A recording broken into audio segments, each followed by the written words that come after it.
누가복음 24장 25절에서 35절까지 말씀입니다. 가라사대 미련하고 선지자들의 말한 모든 것을 마음에 더디 믿는 자들이여, 그리스도가 이런 고난을 받고 자기의 영광에 들어가야 할 것이 아니냐 하시고, 이에 모세와 및 모든 선지자의 글로 시작하여 모든 성경에 쓴 바 자기의 가난 것을 자세히 설명하시니라. 저희의 가는 촌에 가까이 가매 예수는 더 가려 하는 것 같이 하시니, 저희가 강건하여 가로되 우리와 함께 유하사이다. 때가 저물어 가고 날이 이미 기울었나이다 하니, 이에 저희와 함께 유하로 들어가시니라. 저희와 함께 음식 잡수실 때에 떡을 가지사 축사하시고 떼어 저희에게 주시매, 저희 눈이 밝아져 그인 줄 알아보더니 예수는 저희에게 보이지 아니하시는지라. 저희가 서로 말하되 길에서 우리에게 말씀하시고 우리에게 성경을 풀어주실 때에 우리 속에서 마음이 뜨겁지 아니하더냐 하고, 곧 그시로 일어나 예루살렘에 돌아가 보니 11 사도와 및 그와 함께한 자들이 모여 있어 말하기를 주께서 과연 살아나시고 시몬에게 나타나셨다 하는지라. 두 사람도 길에서 된 일과 예수께서 떡을 떼심으로 자기들에게 알려지신 것을 말하더라. 아멘. 오늘 이 찬양처럼 부활하신 주님을 찬양하고 또 죽음 권세를 이겼다라는 이 고백은 이 땅에 수많은 종교와 수많은 단체가 있지만은 오직 교회에서만이 이 고백이 가능한 고백인 것입니다. 여러분들, 2000년 전에 우리 예수님 오늘 부활하셨습니다. 그것은 역사적인 사실이고, 그리고 그 사실을 믿는 제자들을 통해서 기독교 2000년 역사가 증인으로서의 사명을 감당한 것이죠.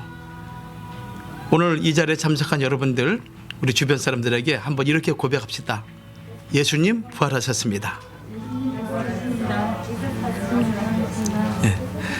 진짜 부활하셨습니다. 네. 그리고 그 부활하신 주님이 다시 오십니다. 그때 우리의 이 병들고 나약하고 그리고 시간이 가면 갈수록 노쇠해지고 썩을 이 몸이 예수님과 같이 신령한 몸으로 우리를 바꿔주십니다. 그런 소망이 있고, 더 나아가서 영원한 죽음과 곡하는 것이나 눈물이나 슬픔과 모든 질병이 없는 그러한 세계를 하나님이 주시기로 약속하셨기 때문에 그 소망을 가지고 여러분들 믿음으로 승리하는 귀한 하나님의 백성들 되기를 주의 이름으로 축복합니다. 오늘 저는 누가복음 24장 25절과 35절 말씀을 통해서 죽음을 영원한 생명으로 라는 제목으로 같이 은혜를 나누고자 합니다. 죽음을 영원한 생명으로.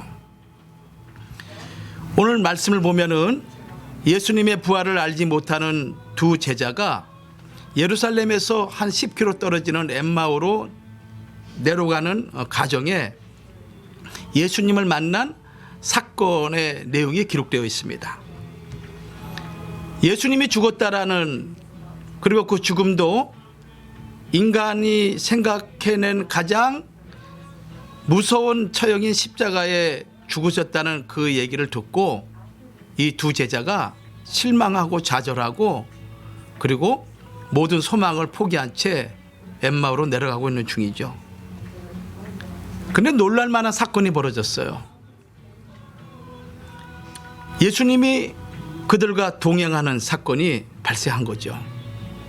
누가복음 24장 17절 말씀 보면은 너희가 길을 가면서 서로 주고받는 이야기가 무엇이냐, 또 19절에도 무슨 일이 있었느냐 이렇게 묻고 있는 것이죠. 그때 글로바라는 제자가 이렇게 답을 합니다. 말과 일에 능하신 예수님께서 우리와 우리 민족을 로마의 압제에서 구원해 주실 구세주로 우리가 알고 있었는데, 우리의 대제사장들과 관원들에 의해서 십자가에 못 박혀 죽었다.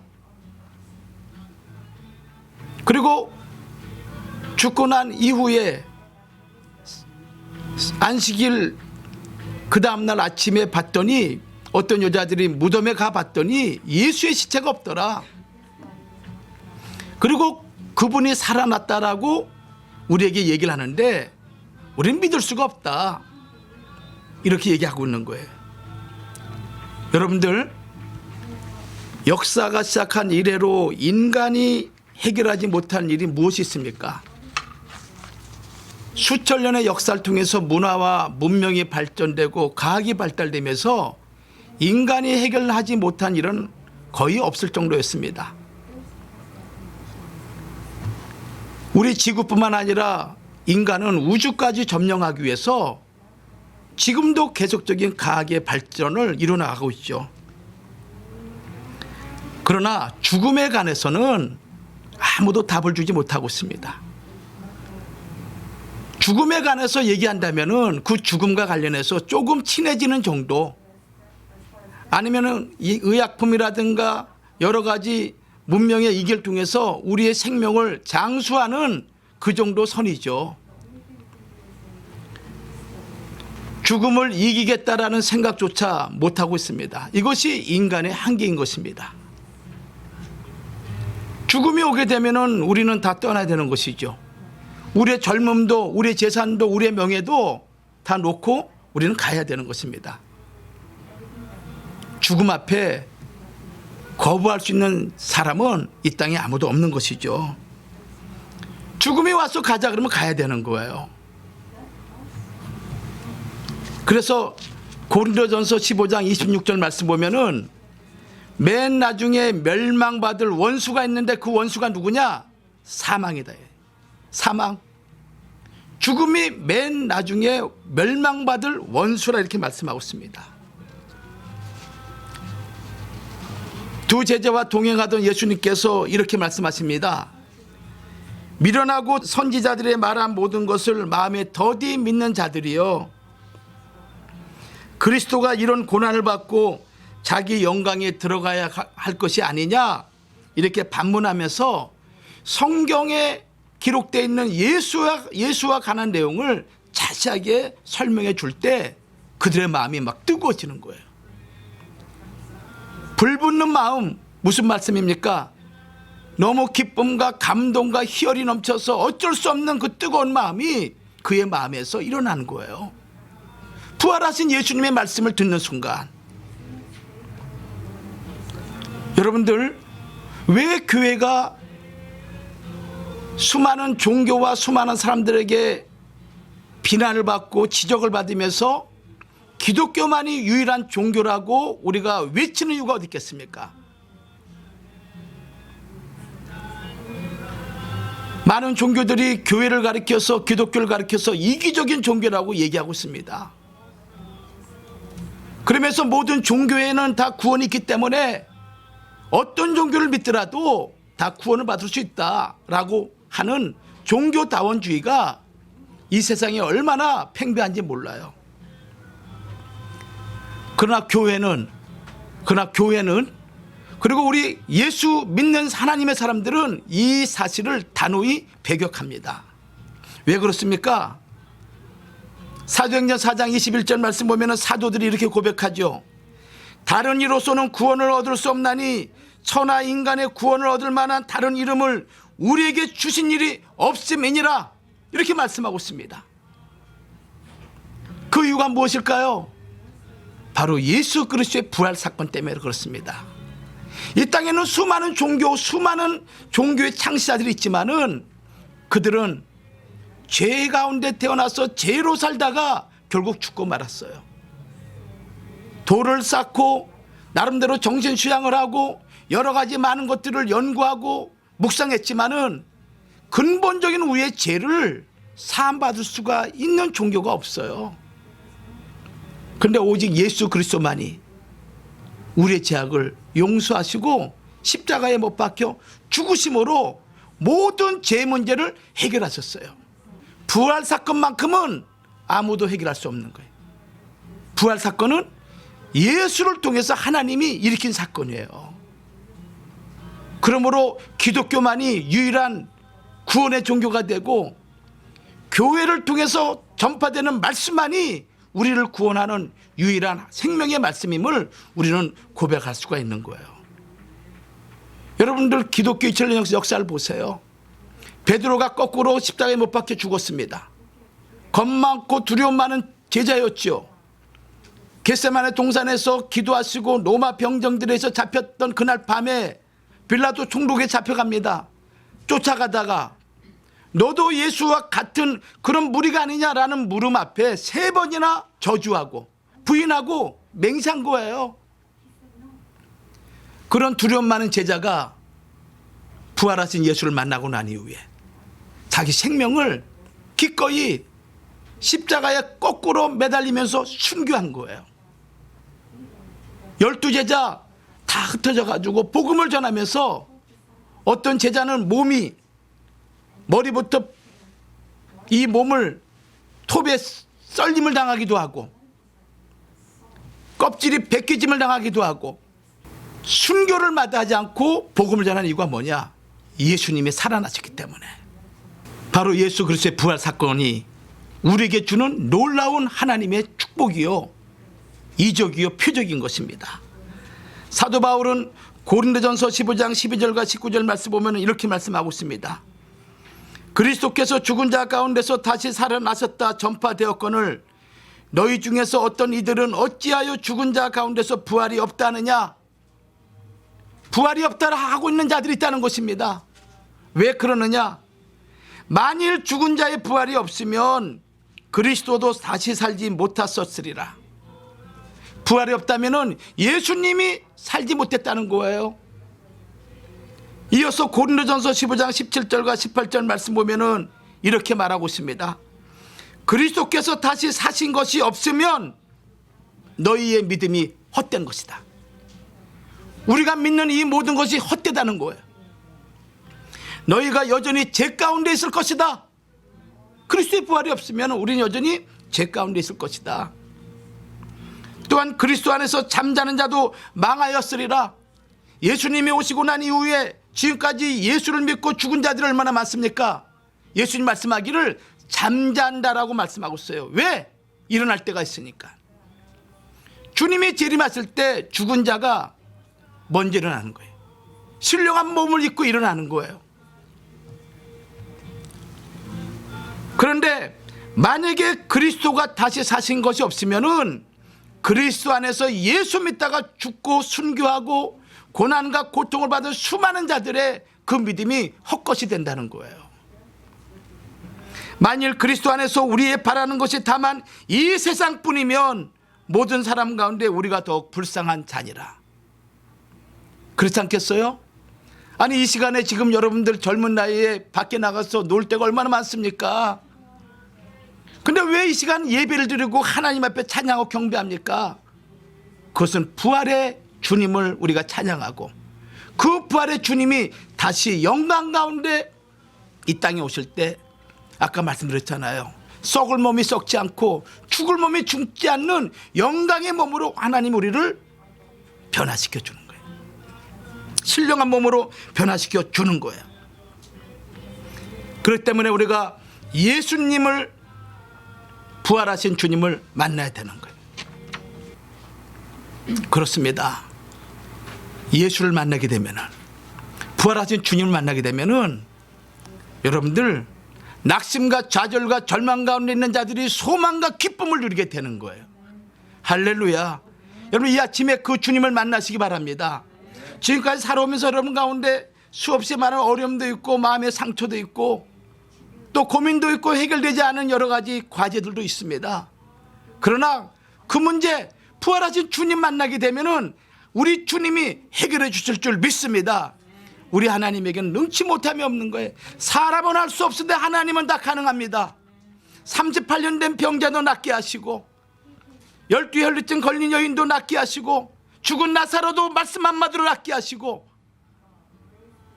예수님 스스로가 죽으셨다가 다시 부활하신 거 아니겠어요? 부활하신 주님을 만난 사람 치고 단 한 사람도 변화되지 않은 사람이 없어요. 그 무서운 사울 보세요. 예수 믿는 자를 죽이기 위해서 얼마나 무서운 그런 존재로 역사 속에 등장합니까? 근데 다메섹 도상에서 부활하신 주님을 만나는 그 순간 위대한 이방의 대사도 바울로 바뀌게 되는 거예요. 초대교회 성도들 여러분 어떻습니까? 그들이 부활하신 예수를 만나고 난 다음에 그들은 이렇게 고백합니다. 더 좋은 부활을 얻고자 하여 악형을 받되 구차히 면하지 아니하였다. 하나님의 영광의 세계를 보고 있는 거예요. 그리고 그 하나님이 내게 주실 그 세계를 유업으로 받을 걸 생각하니 내가 구차히 이 땅의 삶을 연장시키고 예수를 부인하고 신앙이 약해지는 것을 용납하지 않고 고난과 어려움이 오면 올수록 더 굳게 예수를 붙잡는 믿음으로 살아간 그 교회 역사가 초대교회 역사인 거예요. 히브리 11장 36절 말씀 보면은 또 어떤 이들은 희롱과 채찍질 뿐 아니라 결박과 옥에 갇히는 시험을 받았으며 돌로 치는 것과 톱으로 켜는 것과 시험과 칼에 죽는 것을 당하고도 양과 염소의 가죽을 입고 궁핍과 환난과 학대를 받았음에도 불구하고 예수 믿는 것을 포기하지 않는 사람들, 그것이 바로 믿음의 역사였어요. 그 전통 위에 오늘 교회가 존재하는 것이고 여러분들 그런 삶을 살아가도록 우리에게 권면하고 있는 거예요. 예수를 만나면 무슨 일이 벌어지느냐?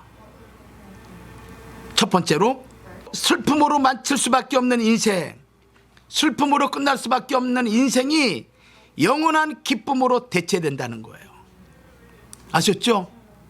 슬픔으로. 여러분들 모세가 이런 고백했어요. 시편 90편 10절 말씀 보면은 인생의 나이가 70이요 강건하면 80이라 그랬어요. 지금 뭐 100살 넘는 사람도 있죠. 그러나 보통 70, 80이에요. 평균 나이로 보면은. 근데 그날 연수를 되돌아보면은 기쁨보다 슬픔이 더 많아. 근심이 더 많은 거예요. 소망이 있는 것 같은데 조금 지나면 다시 그 소망이 절망으로 바뀌게 하고 낙심이 되기도 하고 포기가 되기도 하고, 그래서 슬픔 가운데 우리가 살아가는 거예요. 근심 없는 날이 하루 없는 날이 없는 거예요. 근데 여러분들 부활하신 예수님 만나면은 달라져요. 소망스러운 삶을 하나님이 우리를 인도해 가시는 거예요. 예수님이 십자가를 지고 골고다를 향할 때 그 뒤를 따라오는 무리 가운데 여자들이 있었어요. 슬픔 가운데 오는 여자들이죠. 그 중에 막달라 마리아가 안식 후 첫날 주일날 아침이었어요. 무덤에 달려갔어요. 무덤에. 그래 무덤 안에 문이 돌이 옮겨져 있고 그 안에 들여다봤더니 예수 시체가 놓인 장소에 머리와 발편에 두 천사가 있었어요. 시체가 없는 거예요. 그런데 그 순간 예수님이 뒤에 딱 나타나셨어요. 천사들이 묻습니다. 어찌하여 울며 누구를 찾느냐? 그러니까 이 막달라 마리아가 얘기하기를 우리 주님의 시체를 훔쳐갔으면 어디 있는지 가르쳐 주세요. 내가 가서 다시 가지고 오겠나이다. 누가복음 23장 27절 말씀이에요. 그때 뒤에서 예수님이 마리아야, 마리아야 이 부르는 소리가 들리는 거예요. 그 음성은 평소 자주 들었던 음성이었어요. 슬픔으로 가득 찬 이 막달라 마리아의 얼굴이 예수님의 음성을 듣는 순간 기쁨으로 바뀐 거예요. 여러분들 이것은 한 막달라 마리아 개인의 사건이 아닌 것입니다. 여러분이 슬픔, 낭망, 근심, 걱정, 허무 가운데 있을지라도 부활하신 주님의 음성을 듣기만 하면은 그 모든 것들이 안개같이 다 사라지고 기쁨으로 바뀔 줄 믿습니다. 그 주님을 만나세요. 그 주님 만나세요. 여러분 인생에 예수를 만나야만이 소망이 넘칩니다. 그래서 요한복음 16장 22절 말씀 보면은 지금은 너희가 근심하나 내가 다시 너희를 보리니 너희 마음이 기쁠 것이요 너희 기쁨을 빼앗아 갈 자가 없다, 이렇게 말씀하고 있어요. 우리 마음의 근심을 빼앗아갈 자가 없는 거예요.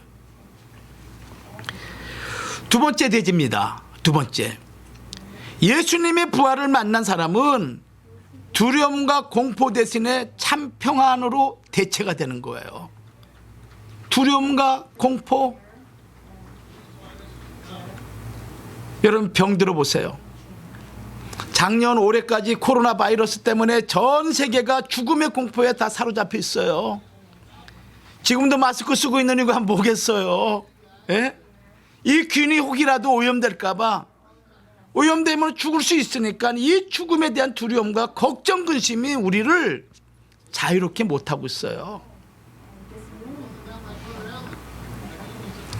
예수님이 죽으신 이후 제자들은 두려움과 공포에 사로잡혀서 방문을 걸어 잠그고 있었습니다. 그렇게 기사와 이적을 일으켰던 예수님을 십자가에 못 박은 저들이 우리를 잡아 또 죽일 수 있다라는 두려움이 그들의 마음을 사로잡은 거예요. 얼마나 두렵겠습니까? 얼마나 무섭겠어요? 감기 걸리면 괜찮아요, 여러분들. 근데 병원에 갔더니 위암 사기다. 진단 받아보세요. 여러분, 죽음에 대한 공포가 없겠어요?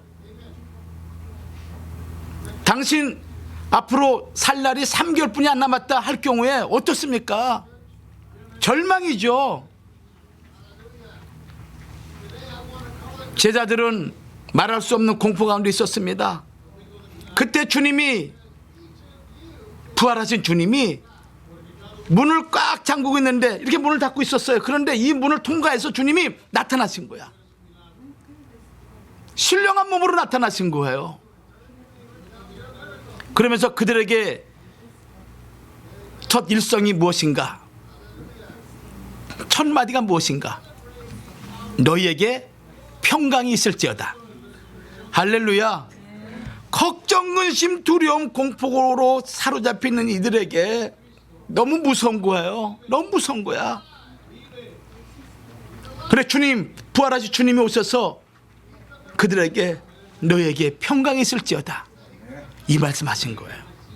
여러분들, 오늘 이 순간 여러분들이 어떤 상황, 어떤 삶을 살아왔든지 간에 부활하신 주님 이 아침에 이 강단에서 선포된 말씀을 통해서 여러분들에게 평강이 있을지어다, 이 말씀을 그대로 여러분 마음에 받아들이기를 주의 이름으로 축원합니다. 그러면 하나님의 평강이 여러분들을 사로잡아 주시는 거야. 믿는 자는 믿는 대로 역사하시는 거예요. 여러분들, 그래서 우리가 아멘 하는 거예요. 아멘? 밑에 아멘 크게 하는데 우리 아멘 크게 해야죠. 이 건물에 교회가 세 개가 있어요. 한국인 교회가 하나 있고 멕시칸 교회가 있어요. 아니, 전에는 교회 안에서 예배 드려가지고 우리가 예배 드릴 때 별로 어려움이 없었는데, 이 바이러스 때문에 밖에 나가서 예배 드리는 바람에 저렇게 막 그냥 큰 소리 치는 거예요.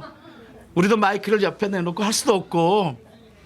그러니까 우리 목소리 조금만 높입시다. 아멘. 그리고 난 다음에 예수님이 무슨 말씀하시느냐? 성령을 받아라. 평안이 없는 상황에서 성령 받으라 그러면 그 성령이 역사하겠습니까? 너에게 평강이 있을지어다, 이 말씀하고 난 다음에 그 다음에 하신 말씀이 성령을 받아라. 여러분, 성령 받으시기 바랍니다. 하나님의 영이요, 아버지 영인 거예요. 그 영을 여러분이 받기만 하면은 세상 근심 걱정 다 아무것도 아닌 것 같이 다 변화됩니다. 왜? 우주 만물이 누구 손에 있으니까? 하나님의 손에 있으니까. 그 아버지를, 그 하나님을 나의 아버지 여러분들 믿고 갈 때 자신 있게 살아갈 수가 있는 거예요. 아유, 죽겠다, 아유, 힘들어, 안 되겠다, 이런 얘기 하지 마세요. 예수님은 우리 살리기 위해서 죽으셨는데 왜 자꾸 우리가 죽겠다는 얘기를 합니까? 그런 얘기 하지 마세요. 우리 한국 속담에 언중주고는 말에 씨가 있다는 얘기가 있어요. 말에 씨가 있다. 내가 말한 대로 된다는 거예요. 우리가 말할 때마다 긍정적인 말만 해야 돼. 된다. 아유, 미워 죽겠네가 아니라 아유, 미워 살겠네. 아셨죠? 아유 힘들어 죽겠네가 아니라 아유 힘들어 살겠네, 이렇게 하시란 얘기예요. 그럴 때 내 삶이 그렇게 바뀌는 거예요. 내 삶이 바뀌는 거예요. 내 말에 따라서 내 삶이 변화가 되는 거예요. 여러분 믿습니까? 그렇게 바뀌게 돼요.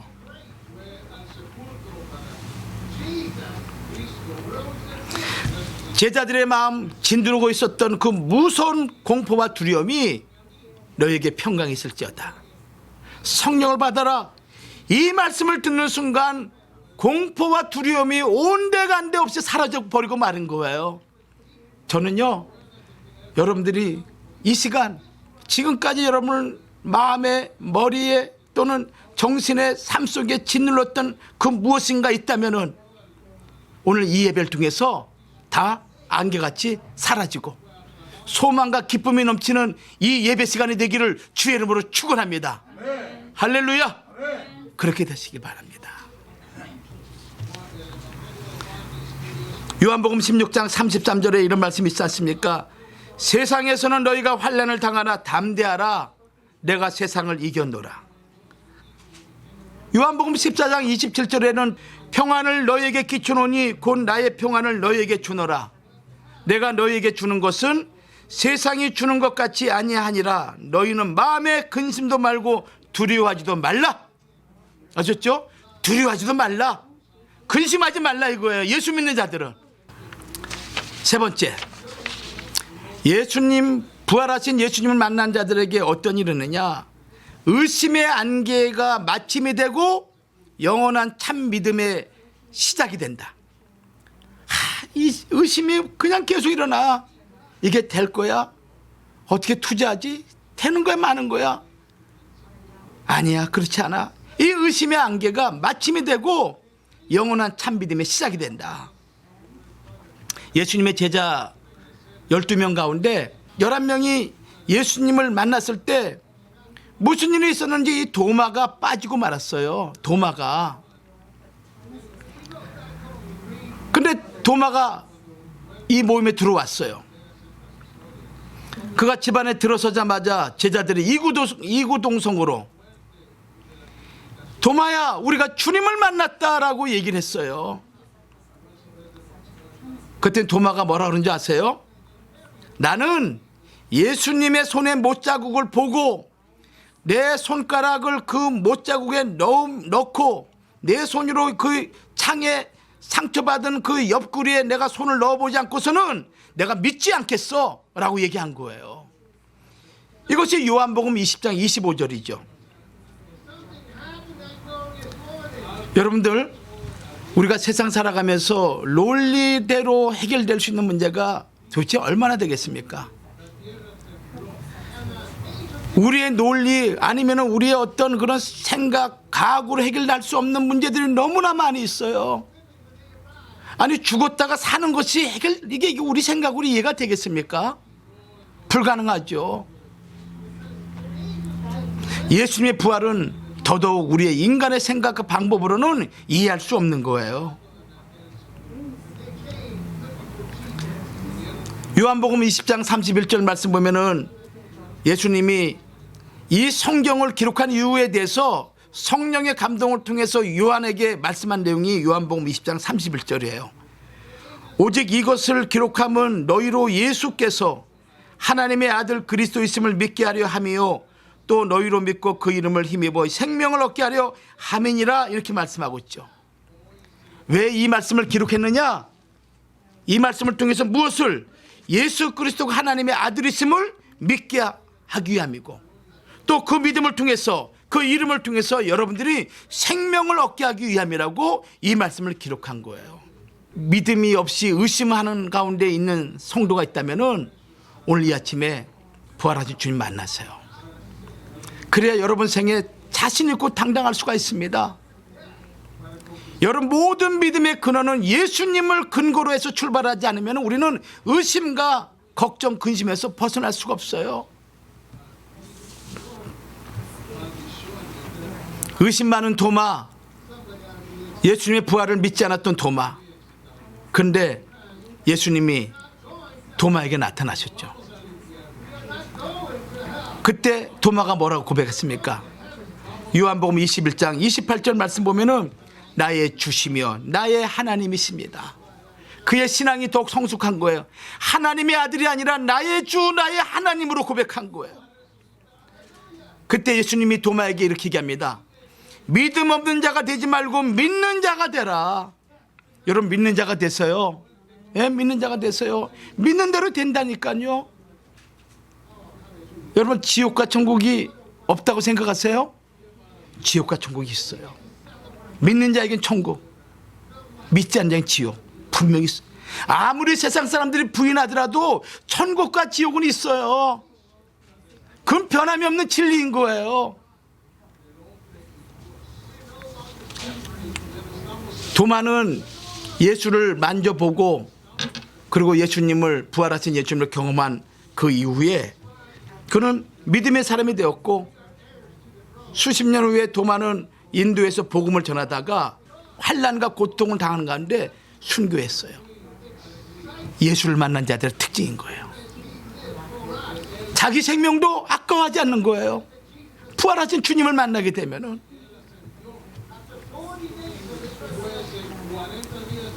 믿음은 인간의 의지나 인간의 생각으로 출발하는 것이 아닙니다. 성령에 의해서 출발하는 거예요. 근데 이 성령의 역사가 나타나기 위해서는 로마서 10장 17절 말씀처럼 믿음은 들음에서 난다. 들음. 누구의 말씀을? 그리스도 예수의 말씀을 들을 때 믿음이 생긴다. 이거 잊지 마세요. 여러분들의 말씀을 들어야 돼. 성령 말씀을 읽어야 돼. 하나님 말씀을 들어야만이 내 안에 믿음이 생겨. 그래야만이 내가 이 세상에서 자신 있게 살아갈 수가 있는 거예요. 결론 맺습니다. 오늘은 예수님이 부활하신 놀라운 부활의 날인 것입니다. 이 땅에 수없이 많은 사람들이 죽음 앞에 백전백패였어요. 다 죽었어. 잠시 살아난 사람도 있었지만 끝내는 죽고 말았어요. 근데 예수님만큼은 죽지 않은 거예요. 부활하신 거야. 근데 그 예수님이 우리의 첫 부활의 열매라고 말씀하셨어요. 그 얘기 무슨 얘기냐면은 첫 열매라는 것은 그 다음에 또 다른 열매가 있다는 거거든요. 예수님이 부활의 첫 열매가 되듯이 우리도 이 땅에서 주님 오실 때까지 만약에 주님 오시기 전에 우리가 죽는다면은 예수님을 뒤를 이어서 우리는 부활의 열매가 될 것이고, 여러분 살아생전에 예수님이 재림하시면은 우리는 죽어요, 안 죽어요? 안 죽는 거예요. 신령한 몸으로 변화되는 거예요. 마태복음 28장 5절과 6절 말씀처럼 주님 말씀하신 대로, 예수님 말씀하신 대로 살아나셨느니라. 그의 누우셨던 걸 보라. 예수님의 무덤은 2000년 전이나 지금이나 빈 무덤이에요. 역사적인 사실입니다. 그 예수 그리스도를, 부활의 주님을 여러분들 다시 뜨겁게 마음에 영접하시면서 2021년 한 해 가는 곳마다 승리와 이김의 역사가 있기를 주의 이름으로 축원합니다. 부활만이 우리의, 부활하신 주님만이 우리의 유일한 소망이라는 거, 이거 잊지 마세요. 아셨죠? 그 말씀으로 승리하시는 우리 믿음의 권속들 되기 바랍니다. 기도하겠습니다. 살아 역사하신 아버지 하나님, 은혜를 감사합니다. 지난 한 주간 동안 주님의 고난에 우리가 동참하며 주의 발자취를 우리가 쫓아 오늘 부활의 영광의 아침을 맞이하며 주님을 찬양합니다. 부활하신 주님을 우리가 경배하며 우리의 삶이 죽은 신앙, 죽은 믿음이 아니라 산믿음, 산신앙으로 살아갈 수 있는 은혜를 우리에게 다시 한번 허락하여 주시옵소서. 예수의 죽으심으로 우리의 죄악이 죽고 예수의 부활하심으로 우리가 같이 부활함을 믿게 하여 주시사 남은 생애만큼은 하나님의 영광과 부활의 증인의 삶을 살아갈 수 있도록 우리를 축복하여 주시옵소서. 모든 걸 주께 맡겼고 예수 이름 받들어 감사하며 기도 올리옵나이다. 아멘.